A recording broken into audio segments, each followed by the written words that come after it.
Good afternoon. Thank you for joining us, and welcome to the Atlantic Council studios at the IMF. My name is Kim Donovan, and I am the director of the Economic Statecraft Initiative within the Geoeconomic Center at the Atlantic Council. Today, I will be speaking with Saleha Mohsin and Dr. Reza Baqir about sanctions and their impact on the role of the dollar as a primary global reserve currency.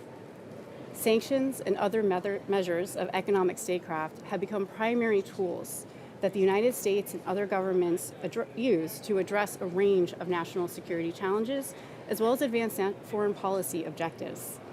Meanwhile, there are discussions in Washington about de-dollarization as a potential consequence of sanctions, and as certain countries seek alternatives to the US dollar for international trade. We will be discussing these issues and more with our distinguished speakers. I'd like to introduce Saleha Mohsin. She is a senior Washington correspondent for Bloomberg News and author of Paper Soldiers: How the Weaponization of the Dollar Changed the World Order.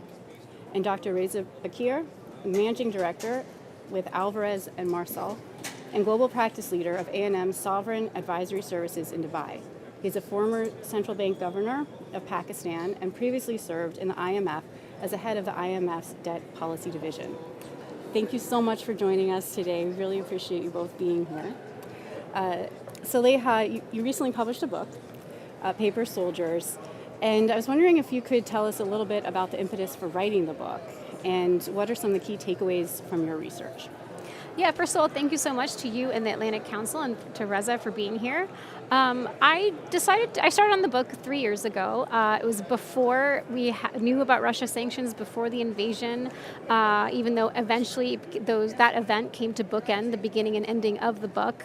But I had covered the Treasury Department for half a dozen years by the time I started, I put pen to paper for the book.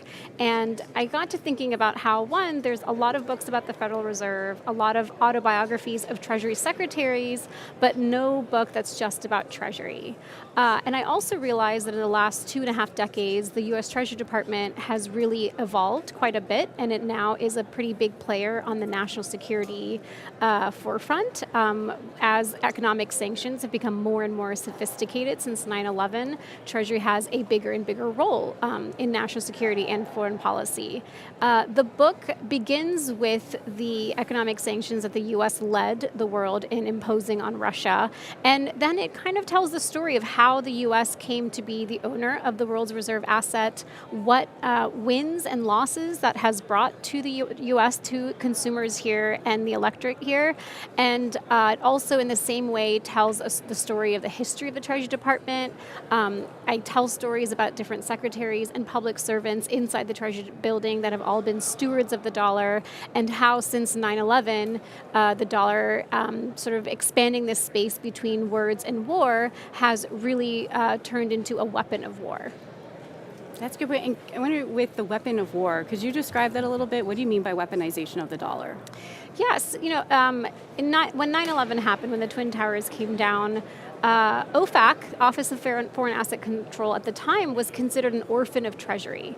Not a lot of people paid attention to it. The Secretary of the Day over the past decades didn't really pay a lot of attention to the work that OFAC did. The instrument that sanctions were at that time was quite blunt. But with 9/11, I think what people forget is that the war on terror that the U.S. launched, that President George W. Bush launched, didn't start with the first act being a military tank rolling into a foreign country. It started with economic sanctions and unique authorities given to the Treasury Department to use the power of the dollar to find out how the attacks happen and thwart future attacks. Since then, we've seen sanctions become more and more sophisticated. With Iran, we got into secondary sanctions, and then with Russia, we saw a G20 nation, then the world's 11th largest economy, get cut off from a lot of its links to the global financial system, all the way to the point where now we're seeing more talk about de-dollarization against a landscape in which there's more global fragmentation. Yeah, that's a really good point. And I like the point. I had forgotten that we rolled out sanctions in response to 9/11 before any boots hit the ground. So Reza, as a former central bank governor, I think you have a pretty unique perspective on some of these different issues. So from your perspective, would you say that the dollar has been weaponized? And If so, I mean, has that affected how central banks can make decisions about holding reserves in the dollar? Thank you, Kim, for having me here, and Saleha, really, really good to see you again. Great topic for a book, and just before I answer that question, Yes. Kim, I want to just clarify the perspectives from which I approached Yes. that. Before the Central Bank of Pakistan, I was with the IMF for nearly 20 years, Central Bank for 3 years, and during that time, had the occasion to experience these issues through a variety of different experiences. One, Pakistan was on the grey list of the FATF. When I joined, 26 out of 27 action points were not complied with, worked with other colleagues to get Pakistan off the grey list onto the white list. Then, during the time over there, also the Afghan war challenges took place, and then the exit of the US, the action by the US about the reserves of Afghanistan, the impact that that had on the foreign exchange currency situation of Pakistan. And now in my role as managing director at Alvarez Marsal, we are actually helping some sovereigns navigating the economic challenges. Some of them relate to all the regulatory issues that they have to deal with. Now, my own experience, I'm going to be talking as a former central bank governor. This topic is so weaponized that I have to be very careful in even talking about it. A central bank governor, I think, wants safety, wants liquidity, and wants some return on their reserve holdings. And especially, I would say that a central bank governor does not want to get involved in foreign policy issues. So, if there is a war, such as Russia, Ukraine, in my view, a central bank governor of a neutral country does not want to become collateral damage. And that is the issue that I see in this whole debate about, as you say it, the potential weaponization of the dollar. From a normative perspective, I think the architects of the international financial system really need to think about what comfort do they give to central bank governors of neutral countries who don't want to get involved in foreign policy, who really want to think about what is the international reserve currency or asset that is safe, that is going to be liquid, and that offers some returns for them. So it's a question that I hope people are going to be thinking in the international financial institutions and in other fora. That's a really good point. And I mean, we have been seeing, I think, over the past several years, especially with the case of Russia, where the national security and kind of fiscal policies are starting to blend together sometimes. So I think, to your point too, of making sure that those issues stay separate, I think can be helpful.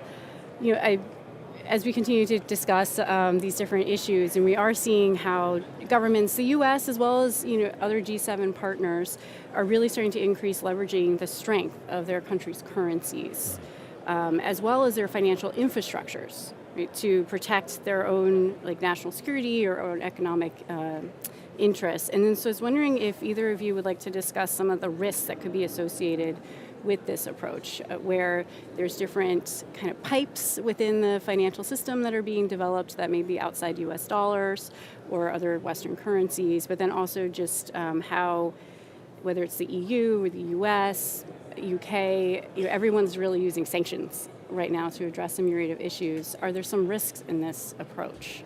So I guess it's two different questions. I think the biggest risk is that the more impetus other countries, whether they're U.S. adversaries or allies, the more impetus there is to work around sanctions or work around the dollar. The trend means that those pipes are being newly created, to kind of extend your analogy there. Yeah. Every new pipe that is created around the dollar is actually a very small chink in the armor that the dollar is and that it provides. So the world in large part relies on the US to take the responsibility of providing global security. And if the dollar does not have that centrality, or that centrality is starting to wane, then those sanctions also will see their influence and their power wane. Reza, do you have anything on that? I do, Kim. Maybe I want to pick up on your question around the strength of the dollar and what impact does that have for emerging markets. And I lived through this. Yeah. The most recent episode of the strengthening of the dollar starts from around May 2021. And I remember that period very well because that also coincides with the period when the Pakistani rupee comes under pressure. And then if you look actually at that stretch of the dollar strengthening, the dollar rises by about 15%, the broad dollar index, over the subsequent 18 months. It is the period where the Pakistani rupee falls as well. The Pakistani rupee falls 30%. And so, in other words, half of the fall of the rupee is actually the strengthening of the dollar. And this is not just Pakistan. If you look if you go further back and you look at the dollar index, it begins to strengthen from about mid-2011. And from that period to its peak, the dollar strengthens by about 40%. Okay, now, this means that if emerging markets had done nothing else, their currencies would have fallen by 40%. In addition to the effects that has on areas such as inflation, because in many emerging markets, inflation expectations are not well anchored, and so the impact of a falling currency is very noticeable on inflation. And inflation's effects, particularly on the poor, on the middle income classes, are much more pronounced because countries don't have social safety nets. But then there is also the related impact on debt service. If nothing else, the currency has fallen 40%, partly due to the strength of the dollar, that means over this period, the debt service on foreign currency denominated debt has actually risen by 40% simply because of the strength of the dollar. So on the positive side, on the factual side, it has tremendous consequences. But on the normative side, as in, so what should be done about it? Yeah. I think my experience and my message is that really there's nothing much that can be done as an emerging market, because you are going to be facing these completely exogenous developments, and the best message or lesson is to just be well prepared with the comfortable stock of reserves and other sound policies so you can cope with these externally driven challenges. I wanted to bring out some of these figures because sometimes people don't realize the extent of the implications. 40% over a decade is not a small number for countries that, to begin with, have large external debt burdens and, not too many reserves. Yeah. And so going back to your point on preparing with well-stocked reserves and good regulations, what does that process look like? And is it a well-stocked reserves in certain currencies or just like moving things around so you're constantly... Yeah.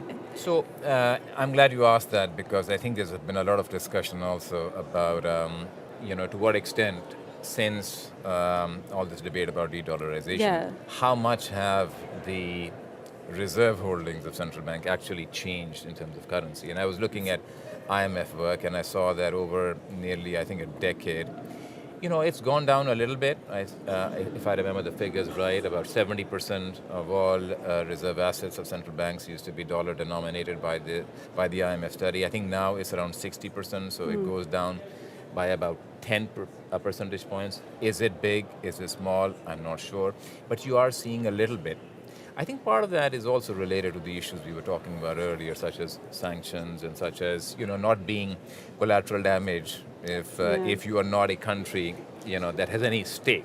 I think more broadly, though, I think concerns about the dollar becoming less relevant are overblown because I think by BIS statistics, about half of all FX transactions right now are where in the pair of the transacting currencies, the dollar is one of the currencies, okay?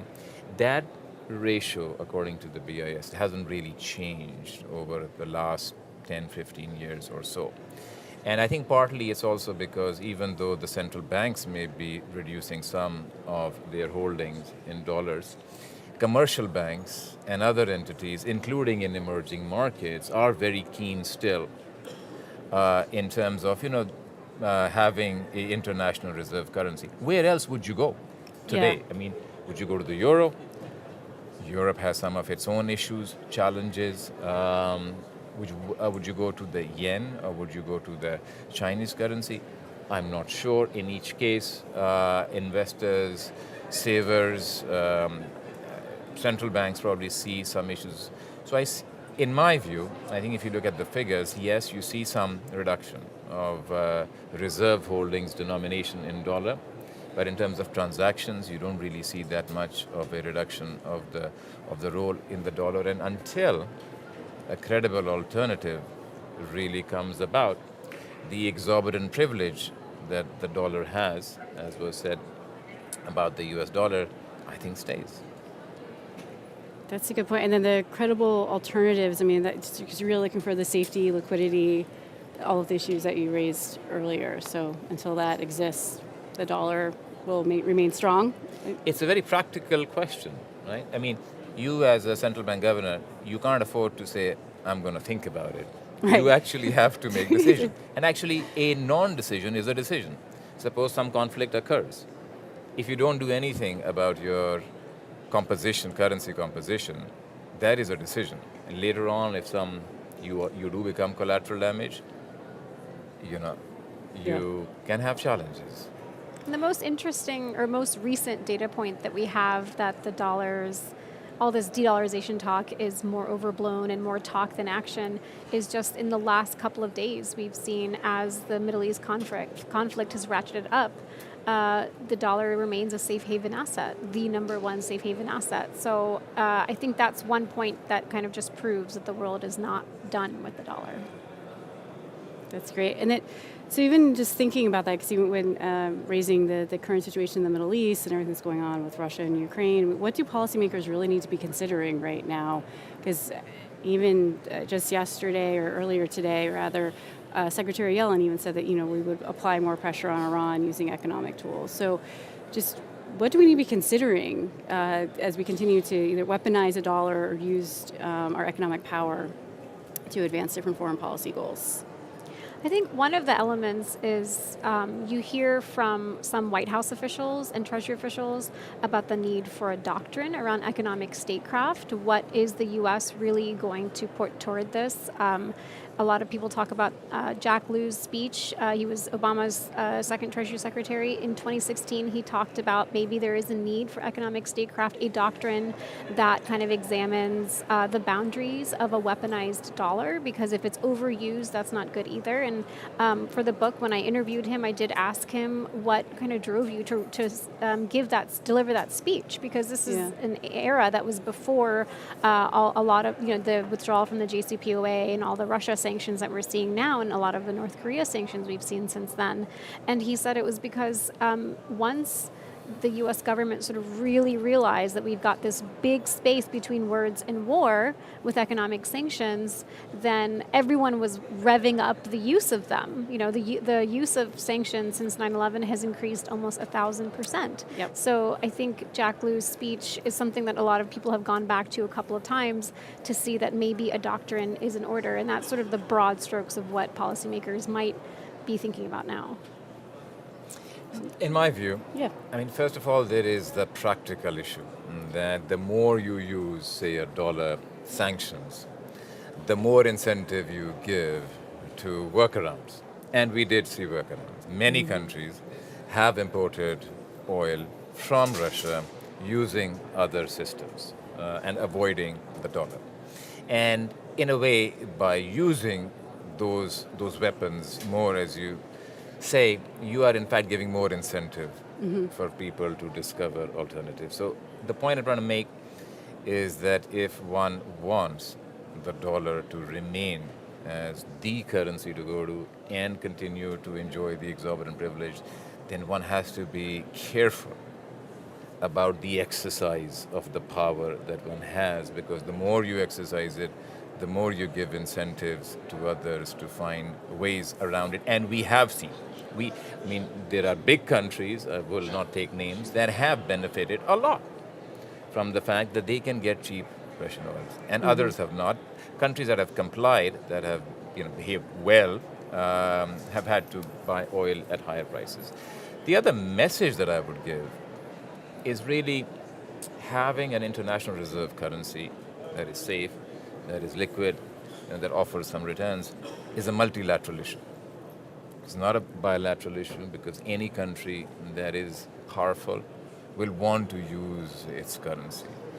So, to me, it is up to the multilateral institutions to create that insulation, to protect technical people.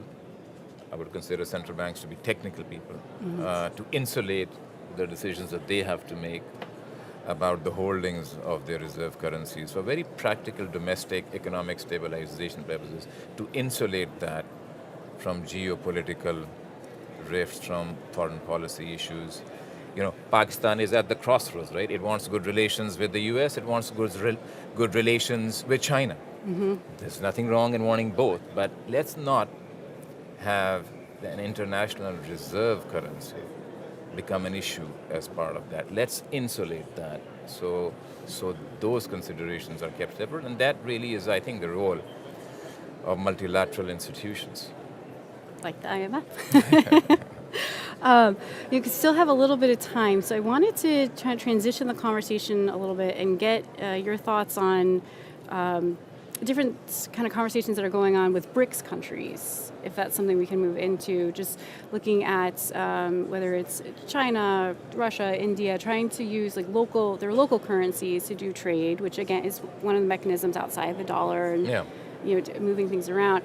I mean, do you see that as kind of either a threat to the U.S. dollar, or is it just like another alternative means that people can conduct trade, and it's something that should be kind of considered and pursued? Just if anyone has thoughts. I don't know if it's a threat. It's talked about a lot, and it's something to pay attention to, and it has put U.S. officials in somewhat of a defensive posture when they talk about the dollar and whether there is a threat or not. I don't know that the dollar or a reserve asset is ever meant to be quite as dominant as the dollar has been for so long. I think that the interesting thing will be with the BRICS countries, when there's an eventual change in leadership in one or two of the larger parts that make up the BRICS. Because they aren't democracies, they're autocracies, it can be tumultuous. All of a sudden you're looking inward and in those countries, not worrying about their status as a currency that is competing with the world reserve asset at the time or that bilateral trade, but trying to bring stability to their own political, domestic political problems, which inevitably leads to economic problems. I think actually the biggest threat to the US dollar comes from within American borders, not dealing with the deficit and having so much partisanship right now, because you can't deal with those problems unless you have partisanship. So I think that the BRICS attempts are worth watching carefully, because it is creating a new conduit around the dollar, and that isn't great unless the U.S. can kind of find a way to get back to stable footing in how the rest of the world is eyeing what's going on in the U.S. Yeah, that's a really good point. Yes. As a former central bank governor of a country like Pakistan, I would say that such efforts at cooperation amongst BRICS are welcome. And I say that because for a central bank governor looking for an international reserve asset that's safe, that's liquid, that has some returns, it's good to have options. Nothing wrong with wanting to have options. And in a, I think, forward-looking way, may even be good for the U.S. Because when the U.S. sees a credible threat to the hegemony of the dollar and it sees other potential mechanisms coming up, maybe there will be more awareness of not overusing the power that the U.S. has through the dollar. Do you think that there would ever be a situation where we could start to pull back, like the U.S. would pull back some of that power? Just even looking at the fact of how many sanctions are just in place on Russia. And we won't get into specifics because there's different debates going on, but the immobilization of Russia's reserves, what to do about that. And I'm just always kind of interested in what are some of the off-ramps, like how do we start to kind of pull back on some of these sanctions, if that's something that we would want to do, so that we could get more to this kind of arrangement where it's like it's okay that like people are working in other currencies, and we can maintain geopolitical relationships even if like economically we're not all using the dollar. for reasons that I have not understood, and this is not a US point or a Pakistan point, I think this is a general point, for reasons that I have not really quite understood, politicians are very fond of talking about the strengths of their currency. Yes. See it across the board. And I have not really quite understood at the end of the day where that comes from. Because what you really want to think about is insulating the value of the currency from the other considerations. Whether the US will, it will not. I have no expertise in domestic policy making in the US, would defer to Saleha if she has views, including from her great book. The dollar was crowned by design in 80 years ago almost at Bretton Woods by 40 economic policymakers of 44 countries as World War II was coming to a close. I don't know if the next shift is going to be so purposeful. That's a good point. And I wonder if it's going to be an era of like, there's no one dominant, there's a lot of players, or the US just kind of maintains this hegemony for a couple of more decades to come. I think the next 5 or 6 years will be pretty revealing. That's a good point. And it'll just be interesting to see what comes next. And even the point that 80 years ago, we came up with this system, and even the system that we're, the building we're sitting in now. And it's like, what is next for IMF or Bretton Woods and the institutions that were framed out of this international order. But I would like to turn over to you if either of you have any last remarks or questions that I didn't think to ask. I would love to have any additional thoughts. I think while we're sitting here in a multilateral institution, that is probably going to be the U.S.'s saving grace, like you mentioned earlier, is to act multilaterally, not unilaterally. From my perspective, an international reserve currency that is for all, emerging markets as well as advanced economies, that is safe, that is liquid, I think it's a global public good. And it is for multilateral institutions to be at the forefront of protecting such global public goods. That's a really good point. I think we'll end on that point because I like that as a very nice closing remark. So thank you both so much for joining us today. This was a fantastic conversation. Thank you everyone for tuning in. Please check out Paper Soldiers. It's a fantastic book. Really gives a lot of interesting details on how the Treasury Department works and how these tools are applied. So thank you. Please tune back later to the Atlantic Council for our next programming.